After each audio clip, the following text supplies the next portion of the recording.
아멘. 할렐루야. 아멘. 우리는 지금 계속해서 사사기의 말씀을 함께 나누고 있습니다. 우리가 지난 몇 번의 시간들 우리 사사기에 통해서 이 사사기를 보면은 이 시간이 지날수록 세대가 분명하게 나눠지는 것을 볼 수 있었습니다. 그래서 급기야 여호와를 아는 세대 그리고 여호와를 모르는 세대로 이제 나눠지게 됩니다. 쉽게 말하면 이제 직접 체험 세대 그리고 이제 간접 경험 세대가 나뉜다라는 것입니다. 이렇게 세대가 나눠지고 또 신앙의 전수가 잘 되지 않아서 결국 이스라엘은 여호와를 모르는 세대, 여호와를 알지 못하는 세대까지 이르게 되었지만 하나님의 언약은 그들 가운데 여전히 흐르고 있는 것을 보여주는 것이 오늘 본문입니다. 근데 여러분이 여기서 여호와를 알지 못하는 세대라고 해서 그들에게 율법이 없었던 것도 아니고 그들에게 제사가 없었던 것도 아니다라는 것은 기억하십시오. 그들이 그 모든 것들, 그러니까 그들은 뭐 할례를 행하고 율법을 지키고 제사를 드리는 이 것들은 여전히 전수되고 유지되고 있습니다. 근데 이제 여호와를 알지 못하는 세대라는 것은 결국에는 어떤 행위적인 것들이 없어지는 것이 아니라 그 마음 가운데서 하나님을 떠났다라는 그 이야기를 하는 것입니다. 근데 그렇지 하나님의 그 언약이 계속해서 흐르고 있는 것을 보여주는데 왜 그런가? 오늘 말씀은 여전히 하나님께서 그 이스라엘 백성들을 포기하지 않고 있다라는 것을 보여주기 때문입니다. 오늘 1절에 보면은 여호와께서 가나안의 모든 전쟁들을 알지 못하는 이스라엘을 시험하려 하신다라고 그렇게 이제 말씀이 시작되고 있습니다. 여기서 말하는 전쟁을 알지 못하는 이스라엘, 이것은 앞서 여호와를 알지 못하는 세대, 여호와를 아는 세대, 직접 경험, 간접 경험의 세대를 말하는 것입니다. 여호수아가 살아있는 때, 그리고 여호수아 함께 있던 사람들 모든 행하신 일을 알았던 세대, 그 다음에 그 이후에 일어난 그 다른 세대, 우리가 지난번에 살펴봤던 다른 세대를 말하는 것입니다. 그래서 여호와를 알지 못하는 다른 세대, 간접 경험의 세대, 그들을 하나님께서 시험하시기 위해서 하나님께서는 주변의 여러 민족들을 남겨두셨다라는 것이죠. 그러면서 4절에 보면은 남겨두신 이방 민족들로 이스라엘을 시험하사 그렇게 말하고 있습니다. 그래서 여호와께서 모세를 통하여 그들의 조상들에게 이르신 명령들을 순종하는지 알고자 하셨더라. 여호수아가 죽은 지 지금 그리 오래되지 않은 그런 상황입니다. 그런데 그 시점에 이스라엘은 벌써 우상을 섬기고 또 하나님을 잊어버린 세대가 되었지만은 하나님은 당신의 백성들을 계속해서 지켜보고 계시다라는 것이죠. 그들을 하나님의 백성으로 훈련시키고 그들을 만들어 가고 계신다라는 것입니다. 이것이 바로 하나님이 이스라엘을 포기하지 않았다라는 증거입니다. 시험을 하신다. 그들에게 여전히 시험의 기회를 주신다라는 것은 하나님이 여전히 그들을 사랑하고 계시고 포기하지 않았다라는 것이죠. 그리고 오늘 본문은 그들이 여호와 하나님께서 모세를 통해서 그들의 열조에게 주신 그 모든 명령들, 우리가 잘 알듯이 시내산에서 받았던 율법, 그 십계명과 모든 율법들이 있습니다. 그 명령들을 청종하며 사는지, 그 명령을 지키지 않는지, 그것들을 시험하기 위해서 이방 민족들을 남겨두었다. 그러니까 주변에 남아있는 민족들은 이스라엘의 시험용이다라는 것입니다. 여러분, 시험이란 하나님의 확인 작업입니다. 우리가 오전에도 이 시련, 시험 이런 부분에 대해서 말씀을 잠깐 나눴지만 이것은 하나님께서 우리를 향한 확인 작업이죠. 그래서 하나님 맨 처음 시험을 한 사람이 누구입니까? 창세기에 보면은 하나님이 분명히 시험이다라는 말이 나옵니다. 아브라함에게 하나님께서 그렇게 말씀하지 않았습니까? 창세기 22장 우리 보면은 1절 2절에 보면 자막이 있죠. 우리 함께 같이 읽어볼까요? 시작. 그 일 후에 하나님이 아브라함을 시험하시려고 그를 부르시되 아브라함아, 그가 이르되 내가 여기 있나이다. 여호와께서 이르시되 내 아들 내 사랑하는 독자 이삭을 데리고 모리아 땅으로 가서 내가 내게 일러준 한 산 거기서 그를 번제로 드리라. 네. 분명히 하나님께서 아브라함을 시험하신다라고 말하고 있죠. 하나님이 아브라함을 시험하시게 말씀하신 것이 무엇입니까? 이삭을 모리아 땅에 가서 그 산에서 번제로 드리라. 독자 이삭을 데리고 가서 번제로 드리라고 말합니다. 근데 여러분, 이 말씀을 보면은 그냥 이삭이다라고 말하지 않습니다.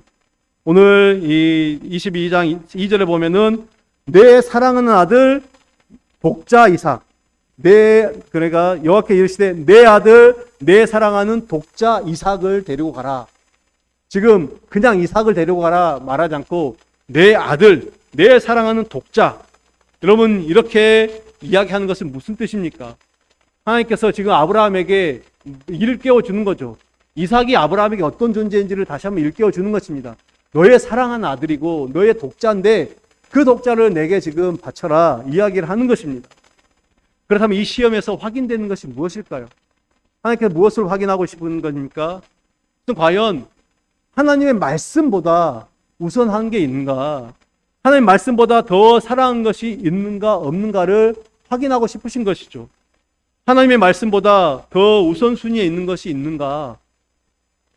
그렇기 때문에 그냥 이삭 말하지 않고 내 아들이고 내 독자인데 정말 바칠 수 있느냐 이렇게 물어보는 것입니다.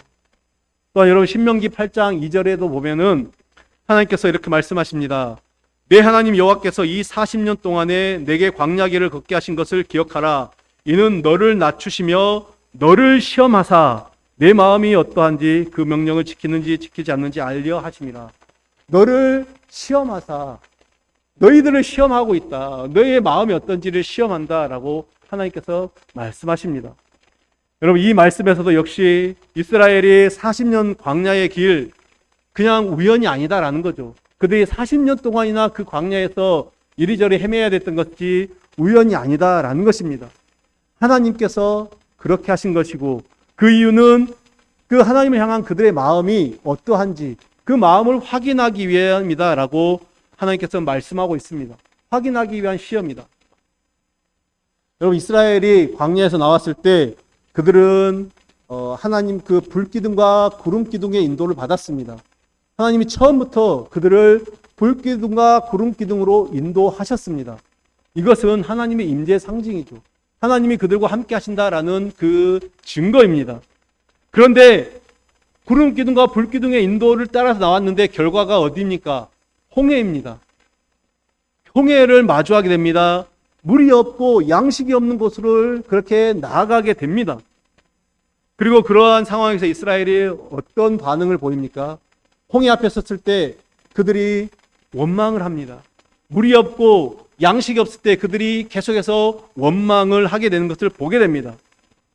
결국 이 모든 것, 하나님께서 홍해로 인도하시고 물이 없는 상황 가운데, 양식이 없는 상황 가운데 인도하는 이 모든 상황이 하나님의 시험이었는데 그들이 진심으로 여호와 하나님을 사랑하는지 그렇지 않는지 확인하기 위한 시험이었는데 이스라엘은 번번이 그 모든 시험 앞에서 번번이 실패하는 것을 보게 됩니다.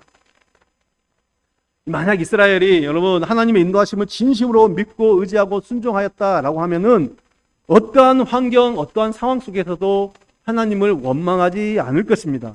즉 이스라엘은 구름 기둥과 불 기둥이 계속해서 그들을 인도하십니다. 그들이 보고 있습니다. 하나님의 그 구름 기둥과 불 기둥으로 인도하시는 그 하나님의 인도하심을 바라봤다라고 하면은 뒤에서 애국 군대가 쫓아오든 물이 없어서 목말라 죽을 것 같고 또 양식이 없어서 정말 배고파서 죽을 것 같더라도 그들이 불평하지 않습니다. 원망하지 않을 것입니다. 왜요? 하나님께서는 결국엔 다 채워주시기 때문에.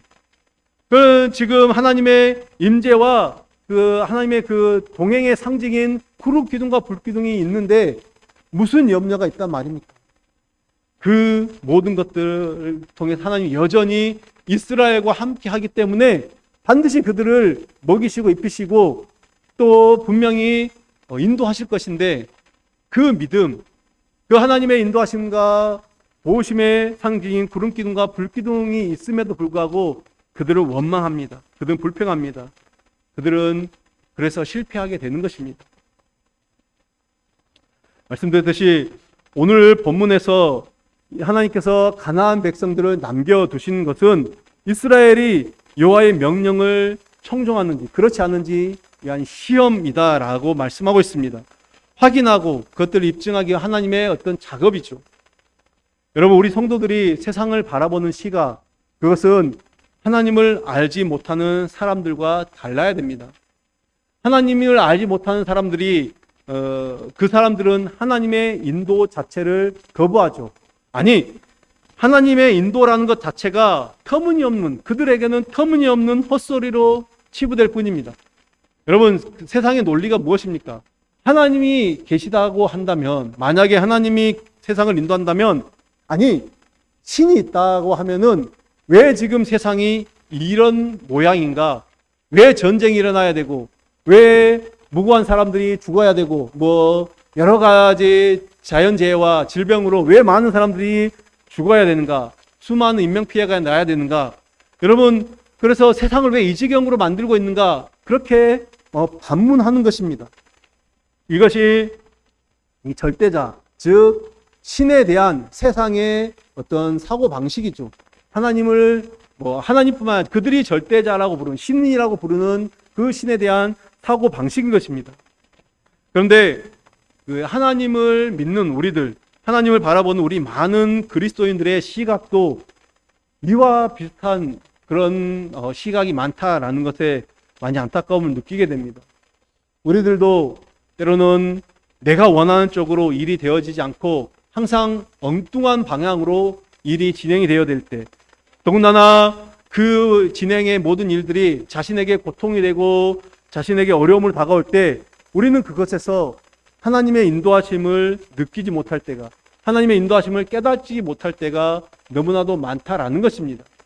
왜 하나님이 이렇게 이런 길로 인도하시는가를 바라보지 않고, 왜 하나님의 뜻이 무엇인지를 생각하지 않고 계속해서 원망하고 불평 가운데 살아간다라는 것입니다. 그러나 우리가 그렇게 힘들게 여기는 모든 상황 속에서도 하나님은 하나님의 일을 이루어 가십니다. 하나님의 일을 계속 하십니다. 우리를 시험하시는 그 하나님의 확인 작업이다라는 것이죠. 아브라함을 시험하시듯 광야에서 이스라엘을 시험하시듯 하나님은 우리를 시험하시면서 진짜 가짜를 가려내는 확인 작업을 계속해서 하고 계신다라는 것을 우리가 기억하셔야 됩니다. 그래서 우리가 이런 말씀 많이 들었지 않습니까? 이 코로나를 지나면서 하나님 정말 진짜 성도, 가짜 성도, 소위 말하는 알곡과 가라지를 갈라내는 시간이었다. 그런 이야기들도 많이 합니다. 조그마한 어려움 속에서, 고난 속에서 열심히 계속해서 하나님의 말씀 가운데 가는가? 그렇지 않는가? 하나님은 여러 가지의 우리의 인생 가운데 그 환경들을, 상황들을 그렇게 만드시면서 우리의 신앙을 점검하시죠. 시험하십니다. 모든 것들이, 모든 어려움과 고난이 하나님께서 우리에게 그렇게 하신 것은 아닙니다. 우리가 또 이것들은 잘 알아야 됩니다. 내가 잘못해서, 내 실수로 해서 내가 어려움을 당하는 것들도 있습니다. 그것까지도 하나님께서 허락하신 부분이 있기도 합니다. 그런데 내가 실수하고 내가 잘못한 것 때문에 하나님을 원망할 수는 없다라는 것입니다.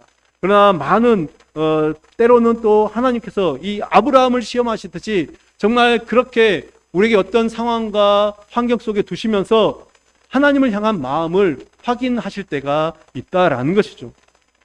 여러분, 근데 그렇다고 꼭 어려운 상황만이, 그러면 어려운 상황만이 하나님의 확인 작업인가, 하나님의 시험인가? 그것도 아닙니다.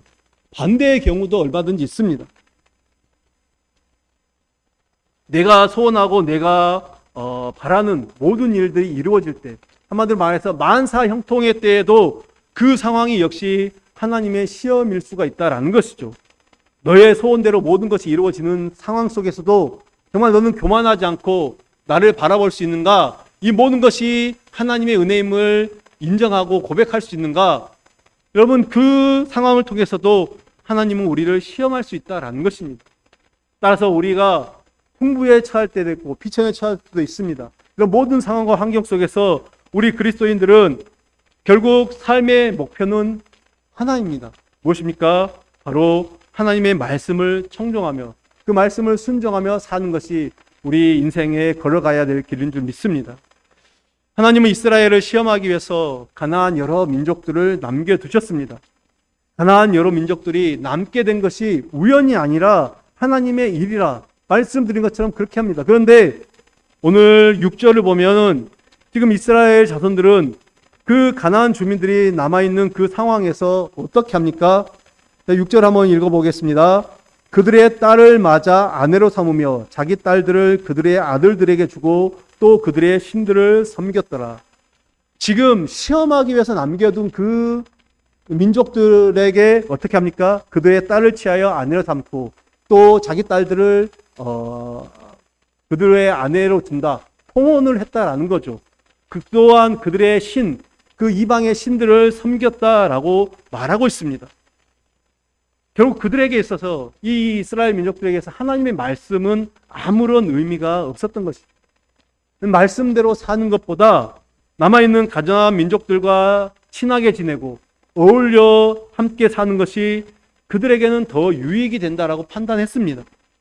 앞으로 자신들이 살아가는데 도움이 될 거라고 생각했기 때문에 이제 그들과 통혼을 하고 그들과 함께 협력하고 심지어 그들의 신을 우상을 섬기고 있다라는 것입니다. 이스라엘에게 있어서 분명히 가나안 족속들은 다 쫓아내야 될 그런 민족들이었습니다. 하나님께서 분명히 가나안 족속과 어울리지 말라, 혼인하지 말라, 그들의 신들을 섬기지 말라 분명하게 말씀하셨는데 정확하게 어기고 있습니다. 여러분, 하나님께서 이렇게 하신 이유가 무엇입니까? 그들과 지금 이방들과 이스라엘 하나님 자녀들을 구별하시기 위해서입니다. 분명히 구별하시기 위해서인데 그러나 그들은 구별되기보다는 그곳에서 동화되기를 선택한 것이죠. 결국 이제 이 백성, 하나님께서 남겨주신 가나안 민족으로 말미암아 이스라엘은 결국에는 두 방향으로 드러나게 됩니다. 한 방향은 무엇입니까? 하나님의 말씀보다는 자신의 삶에 득이 되는 것을 쫓아가는 거죠. 자신의 눈에 보기에 좋은 것들을 따라가는 것입니다. 그러나 다른 하나는 무엇입니까? 비록 내 삶에 손해가 있고 내가 조금 어려움을 겪더라도 여전히 하나님의 말씀대로 그 말씀을 따라가고 그 말씀에 순종하는 이 선택의 길이 그들에게 있었습니다.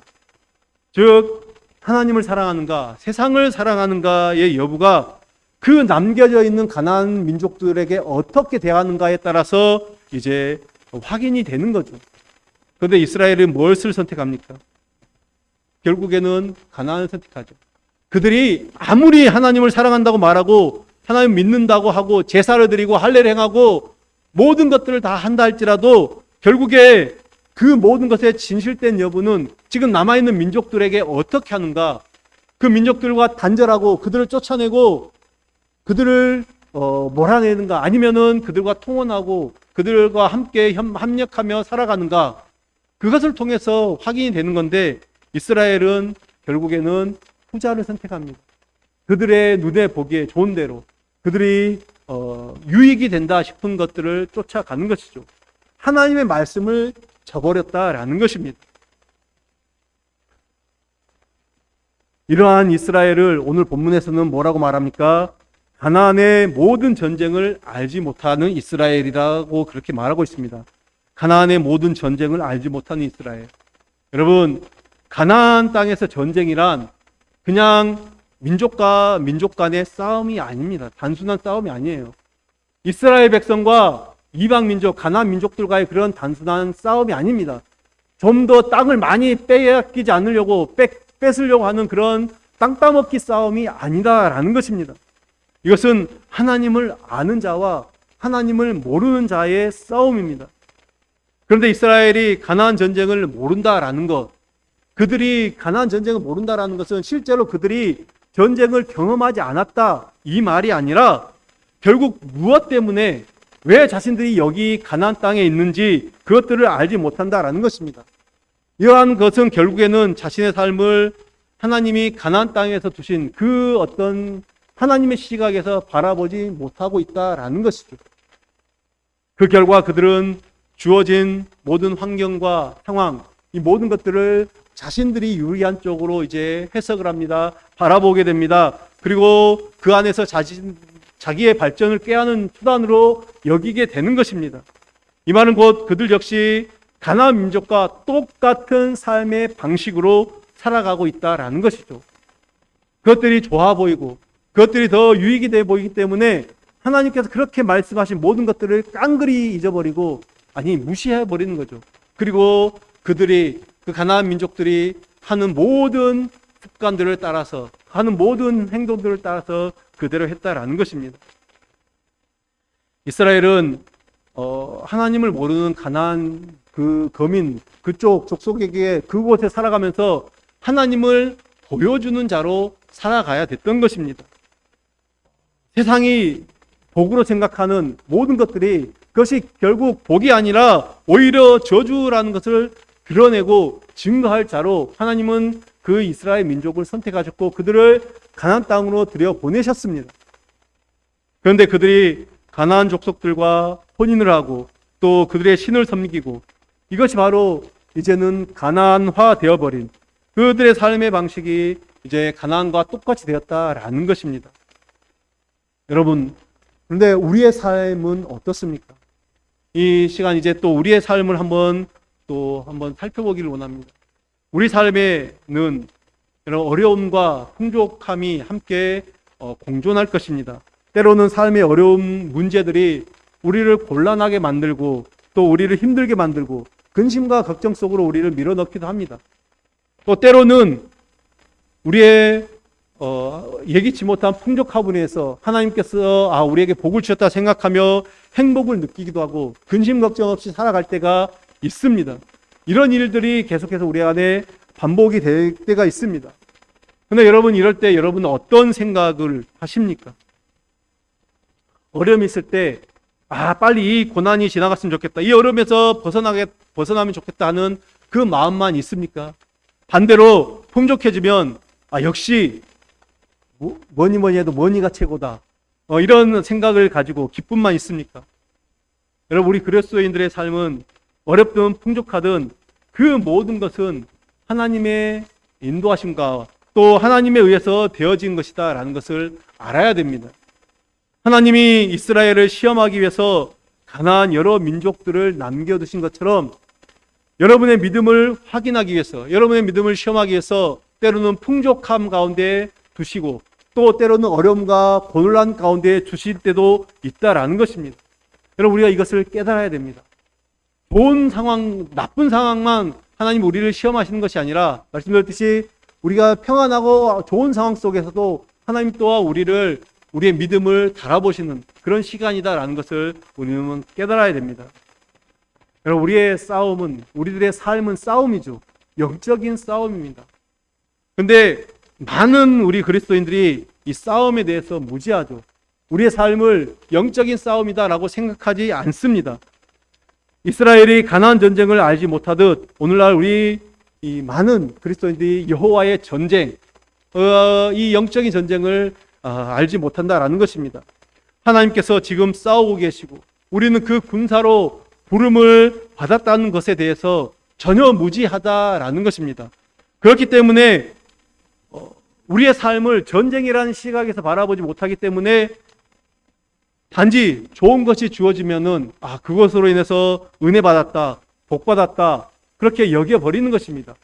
반대로 자기에게 나쁜 것이 주어지면 하나님이 나를 사랑하지 않는가, 하나님 나한테 왜 이러시는가, 이렇게 불안해하고 불평하는 삶을 살게 된다라는 것입니다.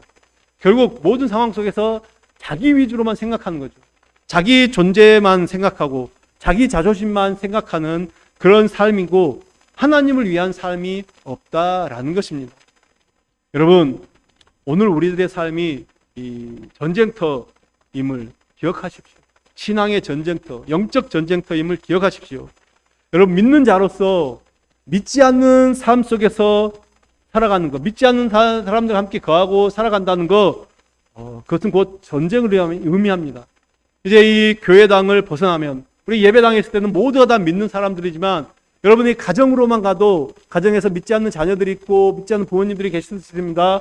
또한 여러분의 일터에서 수많은 믿지 않는 사람들을 만나는데 그 모든 삶의 터전 현장이 바로 영적인 전쟁터라는 것입니다.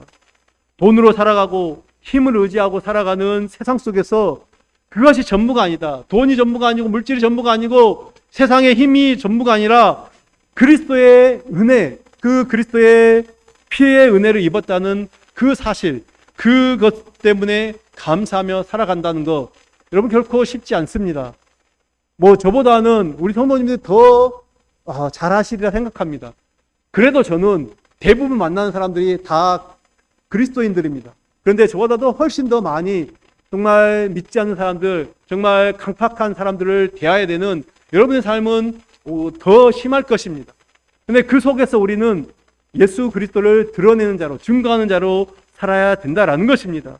우리를 위해서 죽으신 그 예수님의 희생을 기억하고 또 하나님의 그 용서하심, 그 용서의 힘으로 살아감을 통해서 정말 우리의 인생이, 우리의 삶이 진짜 복이 무엇인가, 진짜 생명이 무엇인가를 증거하는 삶을 살아야 된다라는 것이죠. 여러분, 이것이 바로 우리가 치르고 있는 영적인 전쟁입니다. 그리고 하나님은 이 영적인 전장터에서 우리를 영적인 군사로 불러서 훈련시키고 만들어 가시기 위해서 때로는 그 훈련의 일함으로 우리를 시험하시기도 합니다.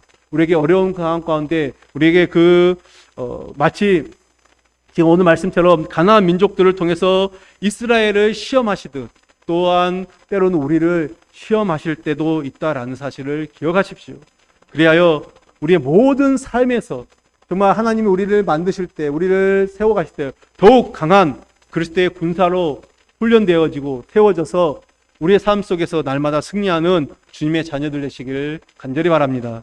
기도하겠습니다. 하나님 아버지 감사합니다. 오늘 우리의 말씀을 통해서 하나님 다시 또 우리를 깨우치시니 감사합니다.